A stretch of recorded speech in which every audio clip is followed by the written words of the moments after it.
hablar de lo que es el data center y de cómo podemos nosotros diseñar, do the design de un centro de datos de la manera más eficiente con resiliency, redundancy, insurance and assurance para la protección de la información.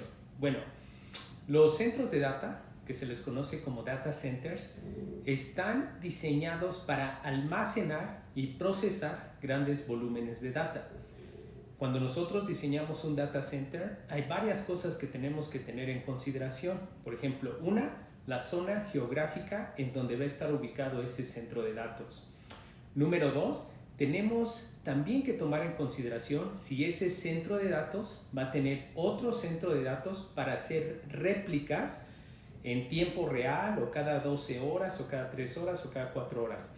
Necesitamos que esos dos centros de datos estén ubicados en diferentes zonas geográficas para poder mitigar cualquier incidente, ya sea un desastre natural o ya incluso sea un catástrofe causado por el hombre como un ciberataque. Ok, es muy importante que cuando diseñamos los centros de datos tengamos en consideración el volumen de data que vamos a almacenar en ese centro de datos para cuando se haga el procesamiento de esa data, que se le conoce como la data mining. Entonces, el volumen es sumamente importante. También tenemos que tener en consideración cuántos subscribers o quiénes son los que van a estar teniendo acceso a esa data. También a eso lo debemos de establecer en la póliza de Authentication, Verification and Access Control para esa data.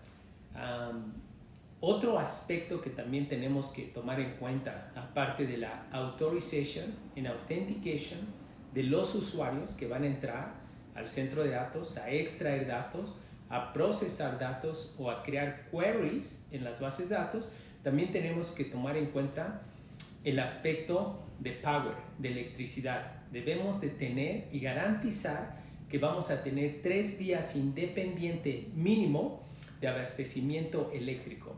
Bueno, la primera es tener 2 circuitos monofásicos o trifásicos. En este caso deben de ser trifásicos, de multifacetas, y debemos de tener 2 proveedores diferentes para que no tengamos single point of failure. Y también por eso tenemos que tener dos circuitos eléctricos. Y como tercera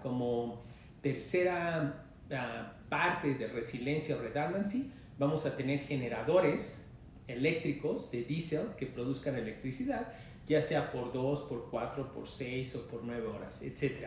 Entonces, tenemos que tomar en consideración, ¿ok?, la zona geográfica, tenemos que tomar en consideración el volumen de data que se va a almacenar ahí, tenemos que tomar en consideración cuántos usuarios van a accesar ahí a esa base, a ese centro de datos para hacer sus queries y cuánta información se va a procesar. Ahora, algo que es muy importante en la parte de seguridad, ya habíamos dicho la Authentication and Verification, pero también tenemos que tener confidentiality. Si nosotros decidimos que ese centro de datos va a almacenar a lo mejor 1 exabyte de data en promedio y vamos a utilizar mecanismos de criptografía, ¿qué creen que ustedes que va a pasar con esa data? Ese volumen se va a multiplicar porque cuando usamos las llaves de cryptography, si son llaves de 1024 bits o si es elliptical cryptography, lo que estamos haciendo con la data, le estamos creando más volumen. Y eso nos puede dar algunas complicaciones si no consideramos ese volumen más ese delta que es de los métodos de encripción. Otra cosa también que tenemos que tener en consideración es la distancia de donde van a accesar las personas o los subscribers que tengan que tener acceso al data center. Porque cuando se hace minería de datos es muy probable que las personas van a estar en otra zona, quizás en su oficina o en su casa, y desde ahí tengan que hacer queries para hacer un search en algunas bases de datos.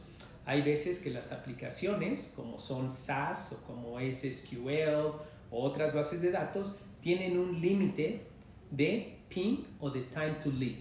Hay aplicaciones que cuando la aplicación y el request for service se tiene un delay, un retraso de más de 150 miliseconds por segundo, las conexiones se caen y ya pierde data integrity y data availability, la disponibilidad o la presencia de la data.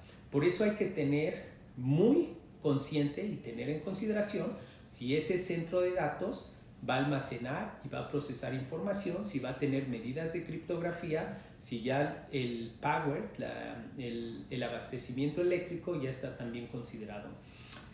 Esto que les estoy dando, el objetivo es crear un video de 2 minutos con lo principal de los centros de datos y también cuáles serían los estándares que nosotros estaríamos utilizando. Por ejemplo, uno de los estándares más comunes, bueno, ya saben que es el ISO 2701, el ISO 2702 y bueno, también el NIST 800-209. NIST significa National Institute of Standard and Technology. Y ese es sumamente importante para el diseño de los centros de datos de data centers. Entonces, bueno, este es un video y vamos a hablar más de cuáles son las funciones de esos centros de datos.